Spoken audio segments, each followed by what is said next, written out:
This is Max Payne Griffin, UFC welterweight, and you are watching Cage Side with Christopher James.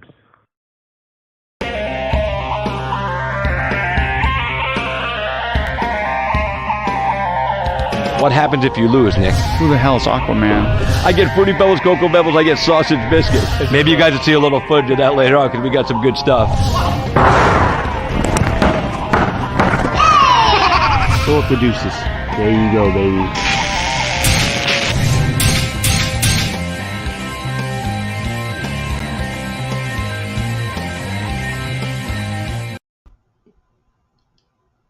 What's up, boys and girls? How you doing? It's Christopher James, Cage Side Christopher James, coming your way on a Tuesday night.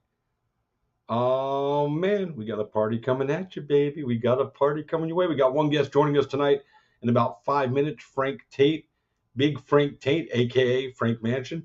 He's going to be joining us here in just a minute.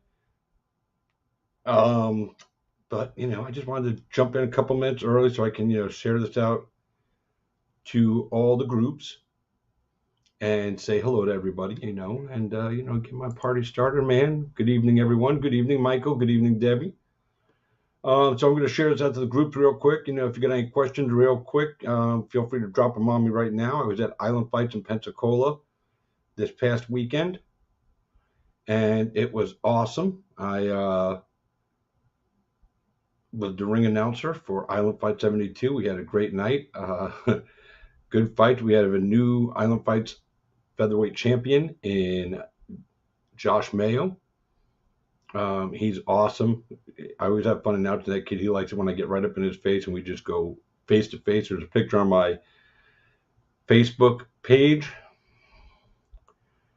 of him and I, face to face while I'm doing his ring announcing, because he likes it like that. So, that's what I do. I give him a little taste of what he likes. It's always a lot of fun.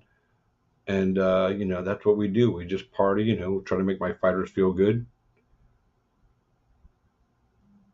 And, have some fun. So we had 17 fights. The guy who got the biggest pop of the night is Fight Bananas photographer Eddie Martinez. He is our Fight Bananas photographer. No, I shouldn't say our. He is a photographer for Fight Bananas. He shows up at all of our events, and everybody likes him. He's a good dude, father, friend, all that good stuff. And on weigh-in day, we had a guy named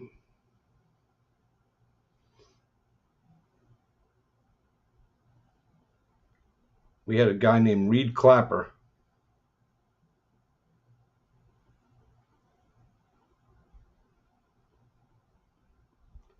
Who was supposed to fight Kayla Muchler.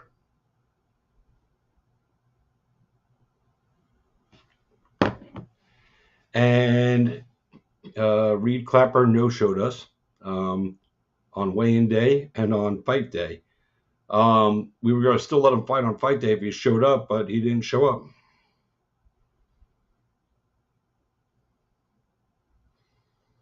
And he didn't show up. So Eddie weighed in on 12 hours notice.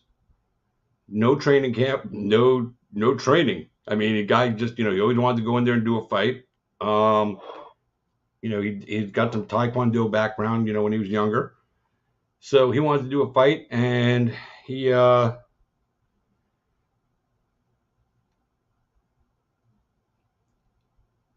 said, I'll do it. So our matchmaker, Devin Adams, weighed him in. He came in and he fought. He didn't win, but he had some excellent dance moves on his walkout. I mean, his walkout was big. He got the biggest pop of the night, and his dance moves were incredible. And my first guest is standing by in the green room right now, and if Frank Tate saw this fight and he saw this walkout, he'd be proud of this young man because he got his shine on. And one of the things I love about Big Frank, he is as dangerous as they come when they step into a ring or a cage. But this man has got style, he's got flair, he's got personality. He's one of the most fun-loving guys I've ever got to meet. But on fight night, don't fuck with Frank Tate. That's what I'm saying, man. So, but that story about Eddie is a true story. Like I said, he came in and he took a fight on 12 hours notice. He's a photographer, for Christ's sake. And I just, I'm proud of him. Hold on one second, guys.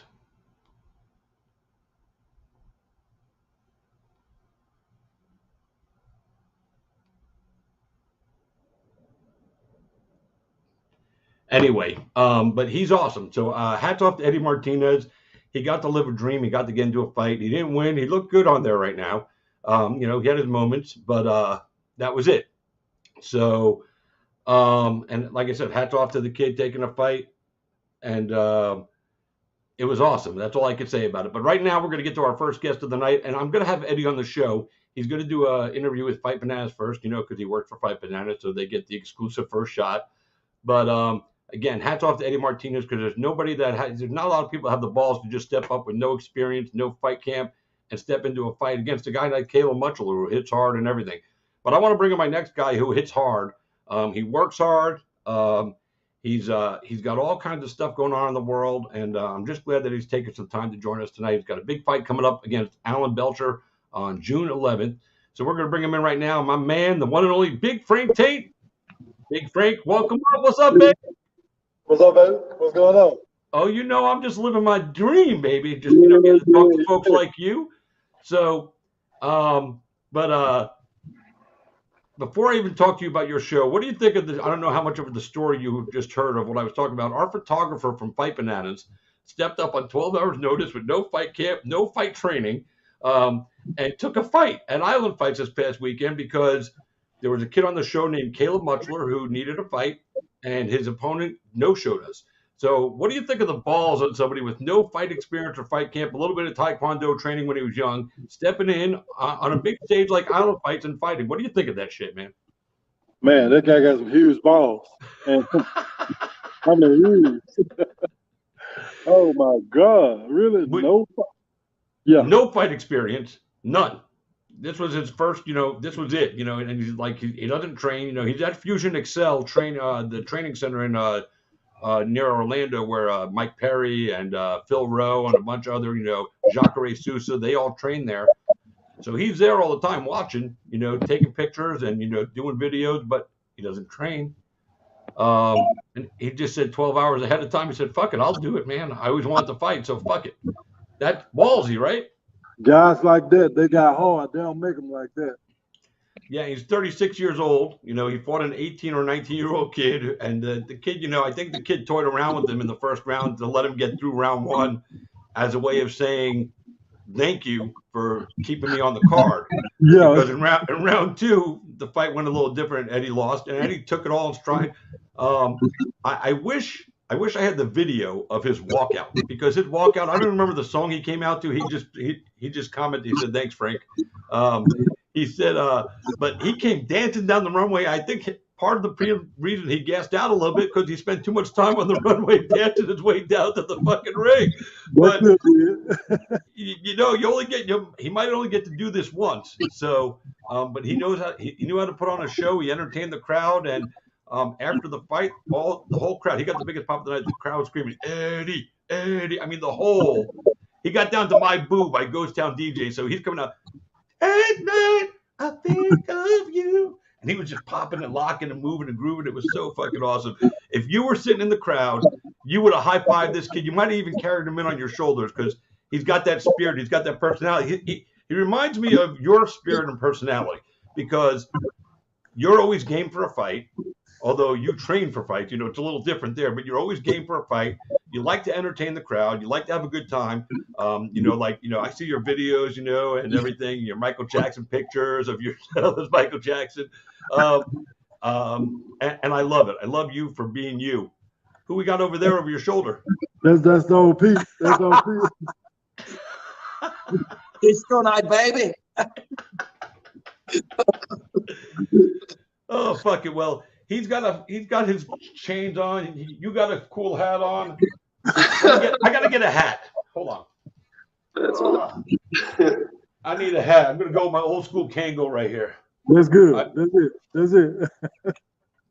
I don't even know if this shit fits me anymore. Man, look at this. There we Yeah. go. He's got some fucking fly ass shades on too. I like those shades.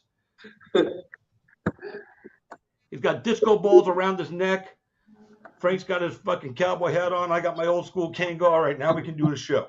So I keep hats right next to my studio set over here, just in case I have to pull a funny hat out. I got wrestling masks, like luchador mask. I put those on sometimes. I got a Spider-Man mask. But anyway, before we even talk about your fight, I follow your social media, and I see you have like a big piece of land that you're using now to host family reunions, Easter egg hunt for the kids. One of the things I love about you is how you try to be there for so many other people. Can you tell us where that came from? Like why you are that way? I know you got your horse carriage and you got all this stuff that you do, but tell us why it's so important for you to be there for other folks and to provide them with a safe place to relax and enjoy life. I think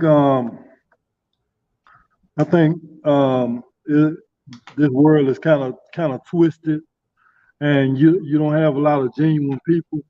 Everybody is out for a couple of things, money and self.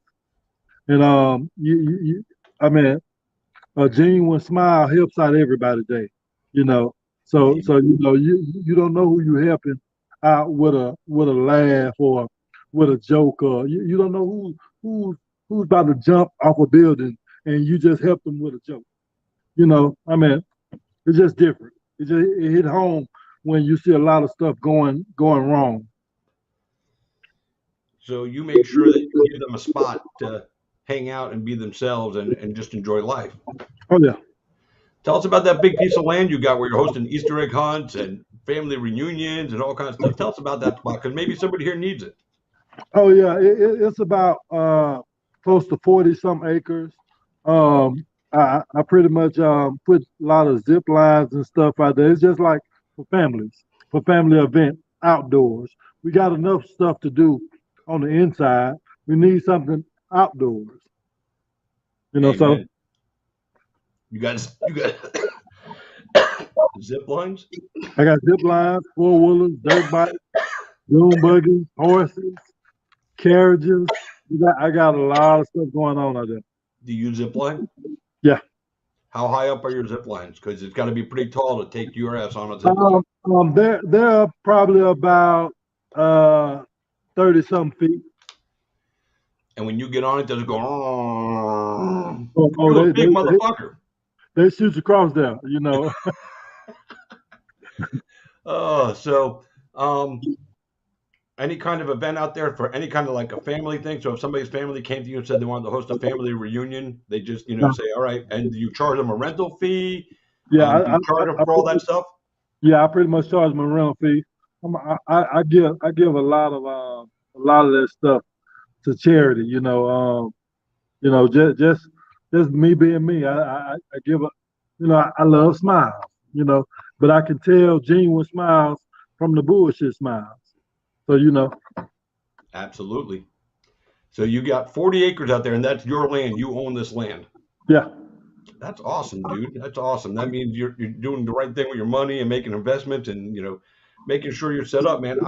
I wanna come out there and party. What's up, Justin Sims? How you doing, brother? But I want to come out there and party on your land. I want to come out there and move to your land. I want to put a tiny home right on that motherfucker. Then I'll take care of like hosting the zip line parties and the 4-wheeler parties, and I'll hire like my little brother to come up there and clean the horse shit up, so that. Yeah, I need somebody to clean the horse shit up. It's a lot of work, man. And to maintain a property like that with zip lines to make sure they're safe for people to get on, and the 4-wheelers and the horses and the insurance that it probably requires, it's probably not cheap. So hats off to you for taking on that kind of responsibility and trying to provide smiles for people that need them.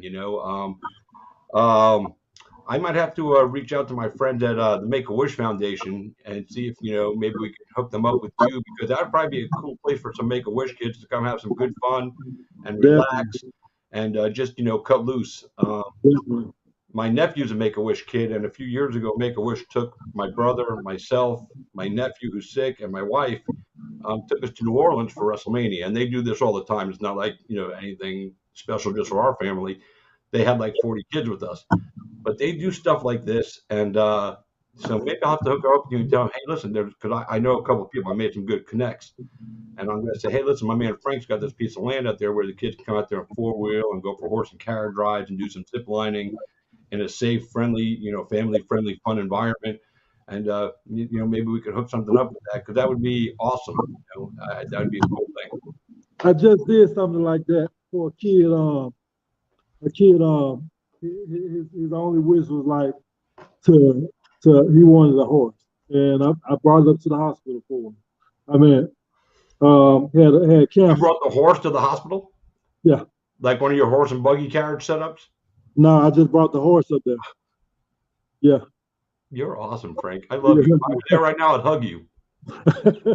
Like your kindness and your generosity and your thoughtfulness of other people, no lie here. I'm a very emotional kind of guy. It makes me want to cry a little bit, happy tears, because there's not a lot of folks out there like you that do for others, and do it so willingly, And I'm sure there's probably times you've done stuff for people where you're like, you definitely didn't make anything from it, and you don't always publicize it, you don't always talk about it. I see some stuff, and I kind of go through and I go, Frank's doing some big shit up here, but you don't ever talk about it. You're not doing this for credit from the public. I'm giving you credit because you're a good dude and you deserve the credit for the things that you do, but you don't go out there seeking the credit for it. You'd much prefer to stand in the background, let these people have their fun, and not go, hey, this is a Frank Tate production. This is just, one human being helping other human beings. And that's awesome of you. I appreciate your efforts, man, because like I said, there's not a lot of people out there like you. And I also know that, you're not a wealthy man, you're not worth millions and millions and millions of dollars. So, some of this sometimes probably hits you in the bank account and it comes out of pocket, and you're not, it's not like you're making money all the time for this stuff, which makes it even more of an incredible thing to do, because like I said, insurance and all this stuff. And I saw your eyes go, oh, because that shit's expensive. And when you have people on your land, you have to have that all set up, insurance and everything. So, and insurance is such a scam, but it's a necessary evil in life. And it's a scam. Car insurance, health insurance, it's all a scam. So, but it's the world we live in. So, now that we've had the funds here and got to talk a little bit about your personal stuff, so you got a big fight coming up against Alan Belcher, UFC veteran, just made his way into BKFC. He's got a couple of fights in, I believe. They had some rankings come out where they had him ranked as the #1 contender. Before Dylan and Arnold fought, there was a list that came out. I don't know if it's the official rankings or a media site rankings, but somebody had Alan Belcher ranked #1. I think they had you ranked #5. And I know we were on a social media on one of the same posts, and I was commenting, and I gave my fair rankings, and I had you at #1. And I had all these other guys. I had Belcher ranked at #5, only because he hadn't been there long enough yet. He hadn't done anything special. But now I think we're going to have the answer to that question, because you guys are going to fight, and the winner is going to move on, I'm sure, and fight Arnold Adams next, because I don't think there's anybody else, for him to fight. You, sir, are coming off big wins against Josh Burns, who everybody thought was going to beat you. And, he was supposed to be the big guy, the big dog that was coming in to beat everybody and take the heavyweight title. And then, of course, you did what nobody else has been able to do in BKFC, and you knocked out Joey Beltran, former champion. Nobody's been able to do that. You had a fight against Dylan Kleckler. You lost that fight. Dylan Kleckler just lost to Arnold Adams.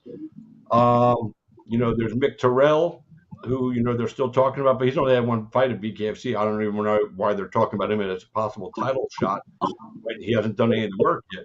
You've had a few fights there where you've won and you've lost. But that division isn't deep, so maybe that's why Mick Terrell gets some conversation. So first I want to ask you, when you see rankings like that where they had Belcher ahead of you and some other guys ahead of you, and rightfully so, like, a lot of, I believe it was your manager, that was on there talking in your defense, of course. Um, there was no way, and I'll just say it, there's no way that, because I think he had originally said that you should have been ranked ahead of Dylan, but Dylan beat you. So Mhm. Dylan being ranked ahead of you is the right way to go. Mhm. And but do you feel disrespected by the people at BKFC or the some of the media teams that don't give you your proper due in the rankings? Maybe they do now because of what you just did to Joey, but before that fight, nobody was giving you your due. And I've known you for a while. I've seen you at Island Fight. You knocked out Austin Lane. I remember that fight. Again, you came in as the underdog. Everybody against you. Frank came in and did what he does and knocks fools out. That was a nasty knockout, by the way. I still remember that very vividly. Do you feel disrespected by people, and does that bother you? No, I've been going through that my whole life, so it's a part of my life.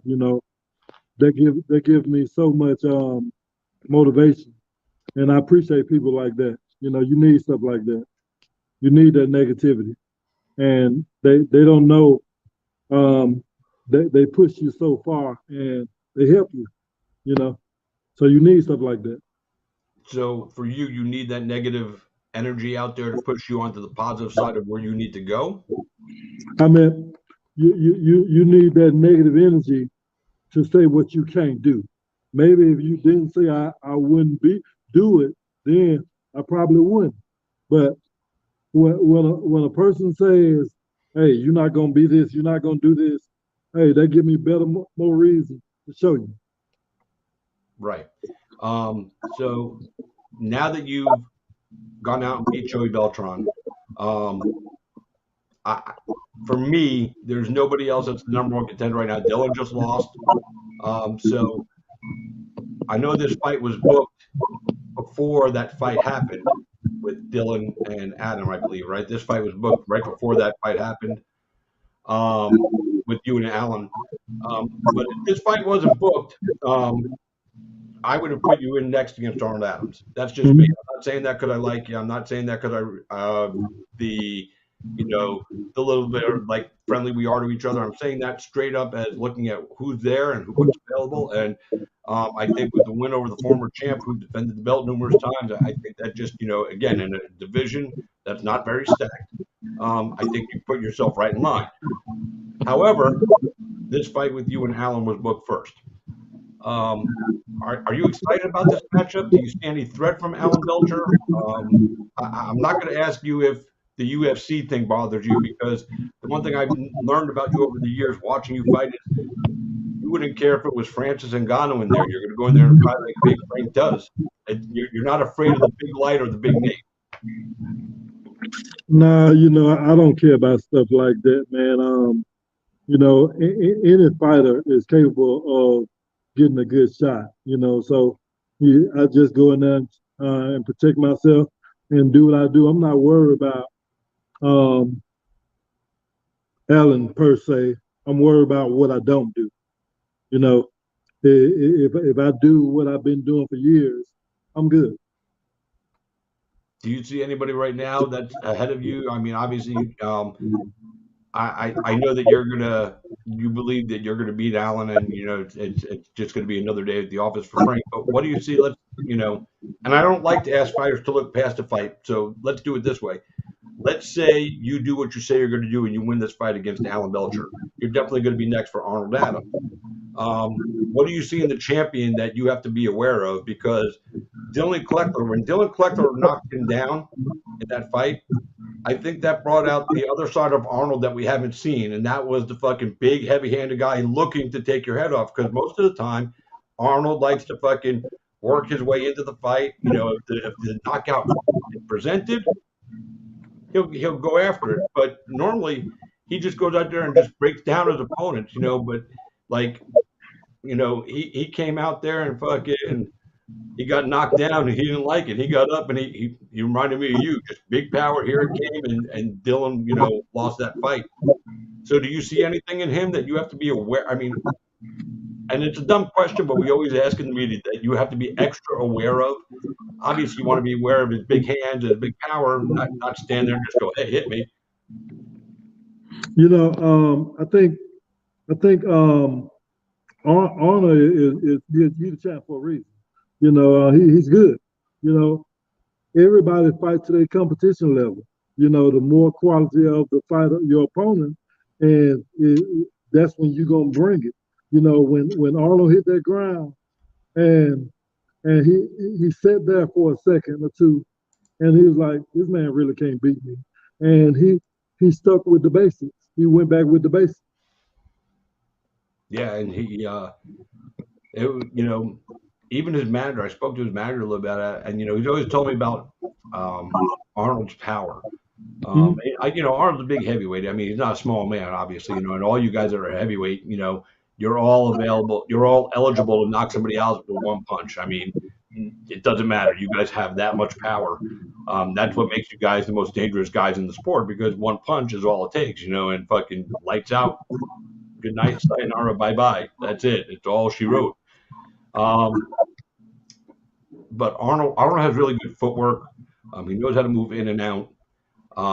Belcher is a different kind of fight for you, because Belcher doesn't box the same way that Arnold Adams does, and he doesn't. I don't think he comes with the same relentless pressure that Dylan Kleckler brings. He's kind of a hybrid of what Dylan does and what Arnold does. You know what I mean? He's a little bit of both. So what have you been doing in preparation? I mean, you can't spar. I mean, you can't really spar bare knuckle. You can spar with gloves on just to kind of work on stuff. But what are you working on in the gym? If you don't want to give too much away, I understand. But what are you working on in the gym to prepare for a guy like him who does have, UFC experience? He's been under the bright lights. He's not going to be worried about the moment. He doesn't care who's standing across the ring from him, just like yourself. So what do you got to do to prepare for a guy like Alan Belcher, who brings a little bit of both worlds, the brawler and the technician, to you?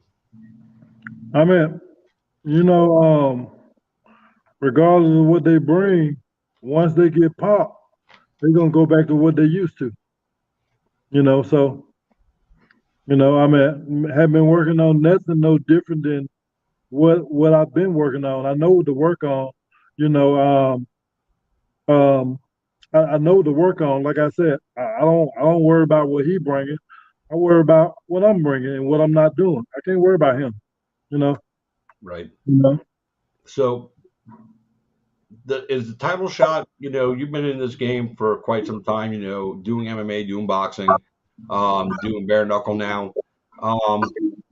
This is probably the biggest platform you've had at bare knuckle. I don't remember you ever being in the UFC. So I'd say this is the biggest promotion you've fought for, the biggest platform you've had. How important is it for you to make it to, not just to make it to a title shot, but possibly become the world champion at Bare Knuckle Fighting Championship? How important is that for you, and in terms of what your career ends up being?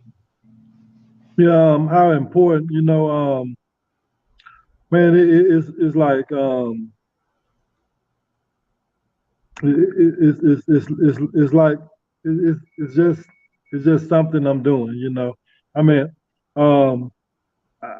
this is a sport that I love. It's important, but then again, it's not important. You know, I mean, I really don't know how to answer that, but it's important, but then again, it's not important. It's okay. Only thing is going to do different is probably the pay will be a little different, and more people. That's it. Yeah. Man, I know hundreds of thousands of people. You know, so it's not gonna do anything spectacular. Money. Good. I'm making money. I mean, Yeah. so if it's on the money aspect, I'm not thinking about that, but I definitely want to be paid right for the work that I put in, and if it's bringing friends, I don't know about. Brings the crowd. Yeah, the thing this stuff brings is a little extra money, more friends, and a lot of these women, and I'm not interested in really nail one of them. So man, man, That's all they're bringing different. You know, ass, money, and different people. Opportunity. Yeah. You know, and the reason I asked you about that because most guys I talk to um, in this sport, their goal in this sport is they have to become the champion, whether it's the world champion or the state champion. The championship title means everything to them. It's why they dedicate themselves to putting themselves through fight camps and training and cutting weight and all that stuff, because they want to be known as the best of the best. And I had a feeling when I asked you, your answer was kind of going to be what it was. Like, yeah, if I win it, it's cool. Make a little more money. A few more people see my pretty face. You know, I think the opportunity for you to get, to talk about what you do outside of fighting is good because especially like it's stuff you like with your property. If you want to offer it out there to children's and charities, you'll have a bigger platform to do that. And I think that would be a reason for you, a motivation for you to win the world title more so than the money or the big gold belt. Although I could see Frank walking around in his cowboy hat with his big belt on and being a happy son of a gun. Yeah. Riding on your carriage, taking people out for rides. Yep, I am a world champion. And over here on your left, you'll notice this building, Yeah, man. How the folks at BKFC treat you? David, Feldman, and Nate Shook in particular. Man, they're okay. I ain't got no complaints about neither one of them. It's what it is. It's a role we all play. How busy do you want to stay? Because your last fight was just a couple weeks ago, and before that it was a year. So it was a year between BKFC fights. And that's a long time. You're growing up a little bit. You're in the 40 range. So we know you're up in that. It's okay.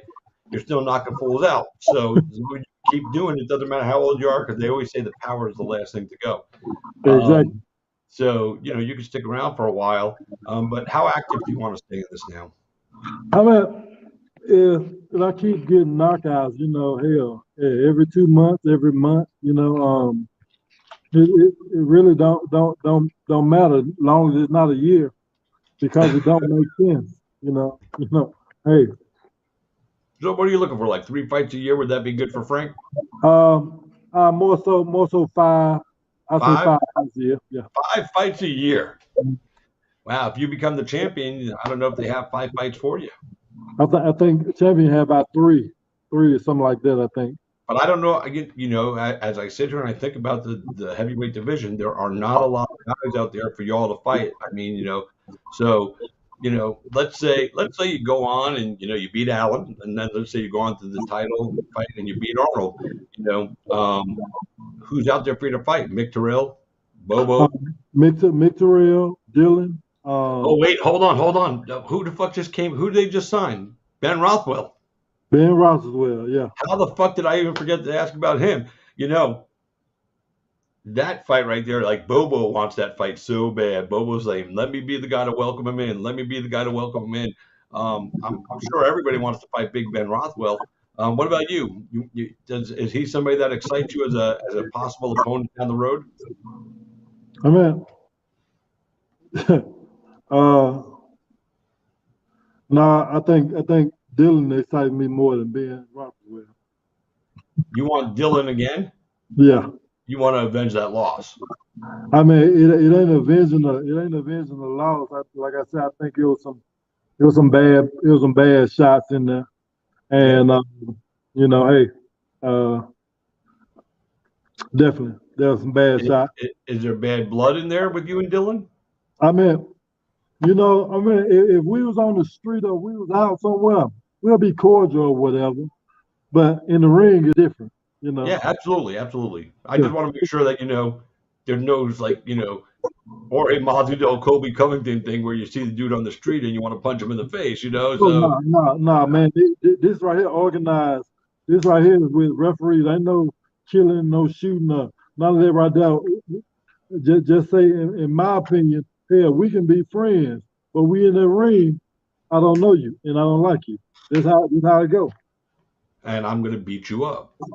Hey, that's how it go. That's what you're supposed to do. You're getting paid to go out there and fight. Exactly. You know, who wants to fight for free?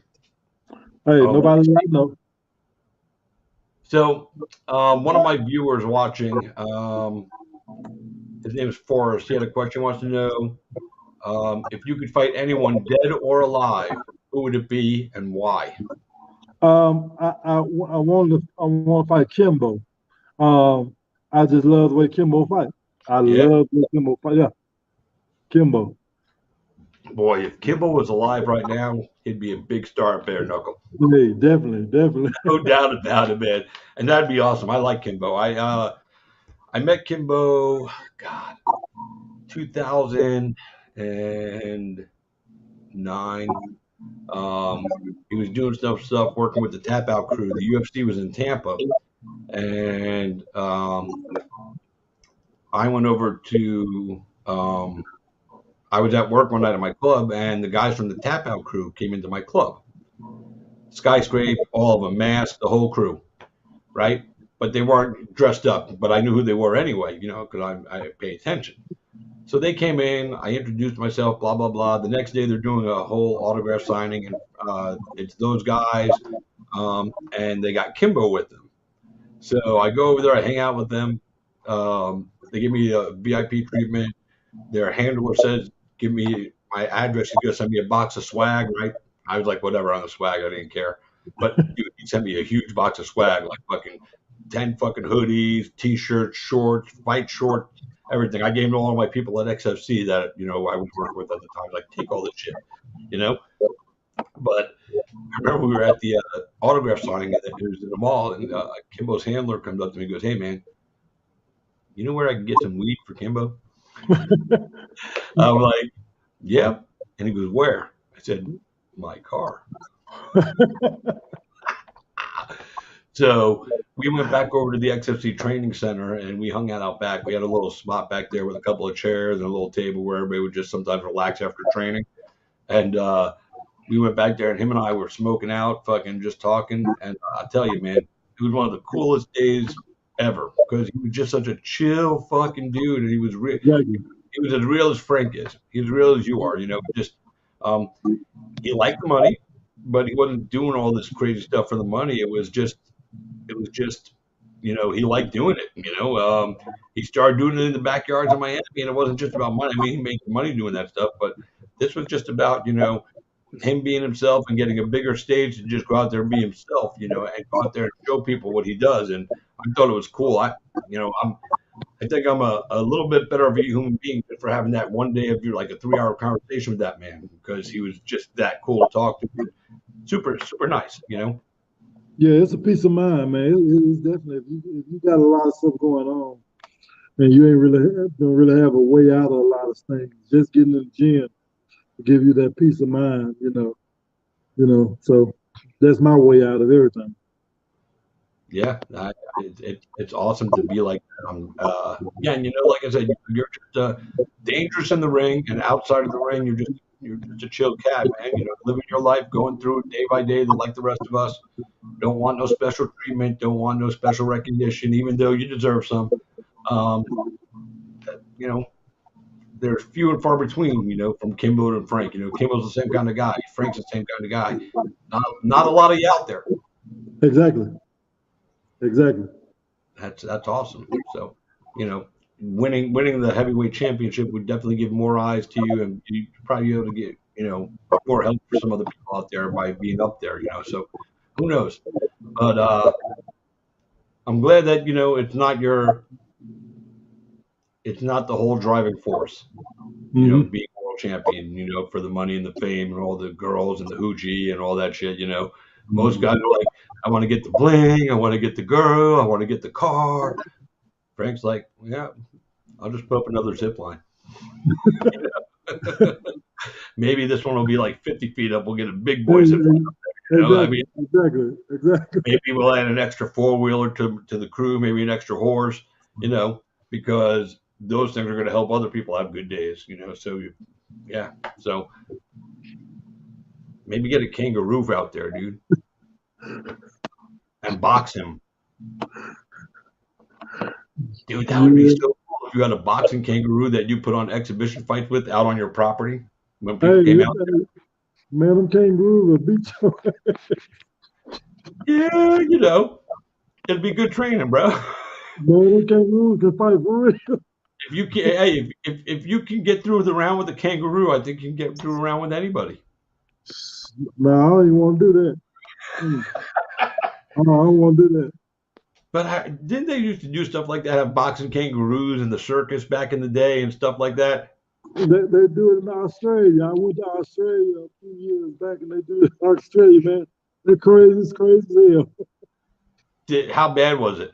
Like for the guy that was boxing the kangaroo? Man, they had a slow guy up in there. Man, that kangaroo would grab you with his leg and tell your ass. Man, them kangaroos crazy, man. You know, Bobo would do it. Oh yeah, Bobo do anything. Bobo's crazy. I love Bobo to death, man. So, you know, but Bobo's like, you know, just a crazy dude. He would definitely, I think he would box a kangaroo. Maybe that's what we'll do.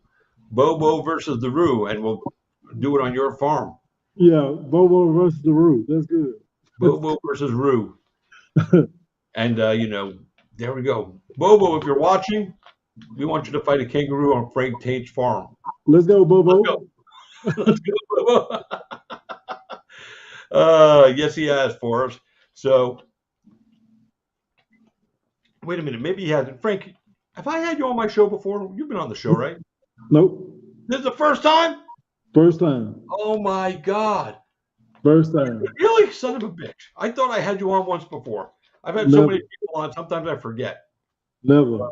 Now I feel even better. But now, since it is your first time on the show, there's something that all my first-time guests are required to do as they exit the show.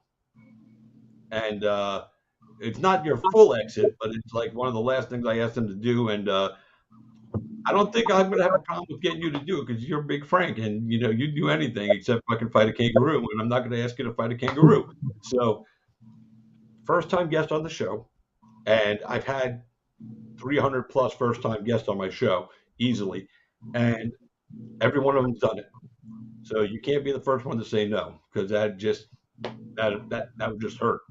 So the first time on my show, at the end of the interview, we have a little fun, and I like to ask my guests to sing a song, not a whole song, but just give us a little something juicy, special, saucy, whatever floats your boat.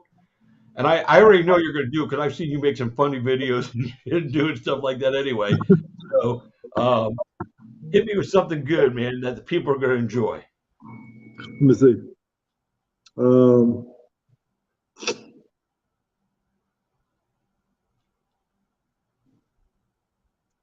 Man, I ain't got nothing I can think of right now, man. I got so much shit in my head, I ain't got nothing I can think of. Oh, come on. You got songs that you probably sing all the time when you're doing shit, you know, fucking. All right. Who's Your Daddy by Toby Keith. Who's your daddy? Who's your baby? Who's your buddy? Who's your friend? Who's that one guy that you can run into when your love lies and tumbling? I got the money, you got the honey. Let's cut a deal. Let's make a plan. Who's your daddy? Who's your baby? Who's your buddy? Who's your friend? All right. That's what I'm talking about, baby. Frank comes in hot, singing some country music for us. I bet you, like Forrest Daniels was down here, he wanted you to sing some Al Green. And look at that, he sang some damn country music for you, Forrest. What do you think of that? That's awesome. That's why you never know what to expect from Frank, because, you know, I was expecting a Michael Jackson song, honestly, you know, because you got that Michael picture, and that's just, you know, it cracks me the fuck up. That picture is one of the best profile pictures I've ever seen in my life. Well, listen, before I let you go, tell everybody how they can keep up with you on your social media. Give them all your TikTok if you got it, your TikTok and everything, because for you guys that aren't following Frank on social media, follow Frank on social media. He's one of the most entertaining people out there, and he shares some really cool stuff, but then he does some really goofy, funny stuff. Like I just saw a video of him the other day, like he was a UPS FedEx driver wearing some booty shorts and it's fucking hysterical. But you guys got to go to his page and watch it. So Frank, give everybody your social media so they can definitely tune you in if they haven't already. So everybody look up Frank Manson Facebook. That's it? Yep. You don't have a TikTok? Oh, my TikTok is Frank Tate 46, I think. Hell, I don't know it. Well, after the show is over, go to my Facebook page or your Facebook page, and if you're tagged in this, it'll be there. And go in the comments and put down in the comments your TikTok to make sure everybody got it, because we want them to blow your TikTok up. All right, I'll do that. All right. Well, listen, man. You have any sponsors out there that you want to shout out? Do you have any sponsors? No sponsors. No sponsors. What's your manager's name again? Peter. Peter, get this man some sponsors. Damn it.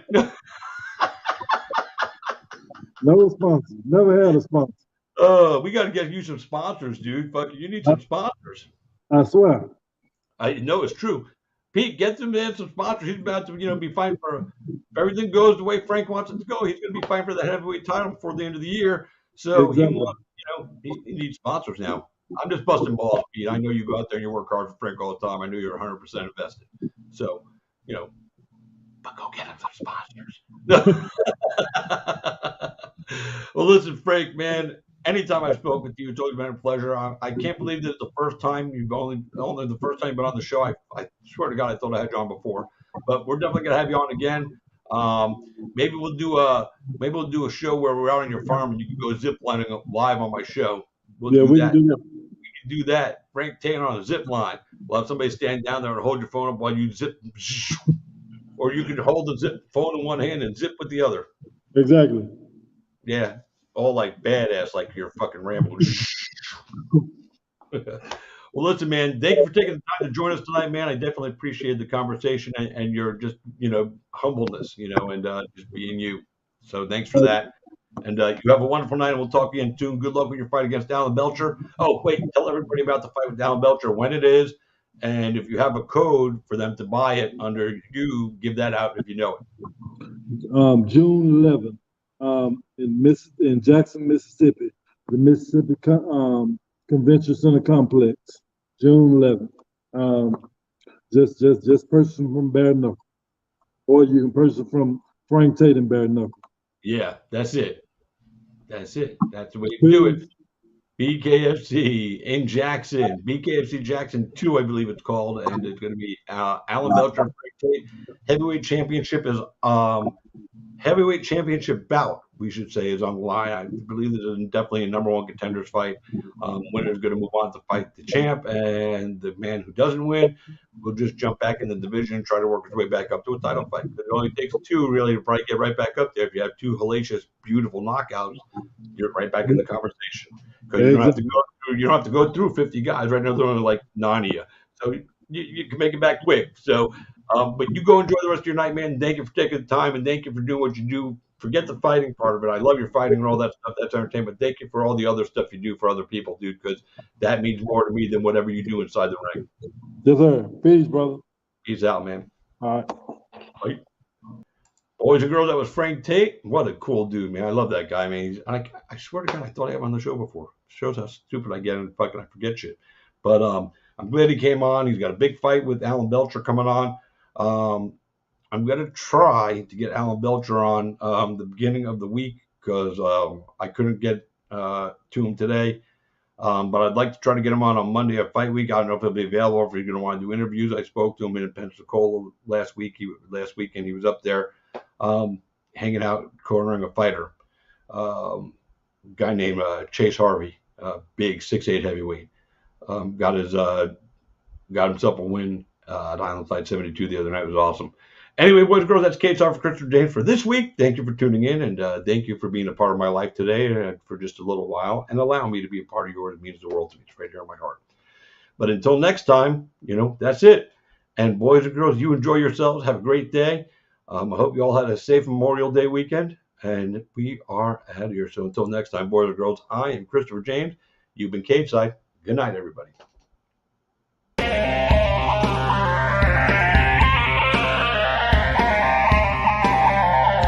What happens if you lose, Nick? Who the hell is Aquaman? I get Fruity Pebbles, Cocoa Pebbles, I get sausage biscuits. Maybe you guys will see a little footage of that later on because we got some good stuff. Go with the deuces. There you go, baby.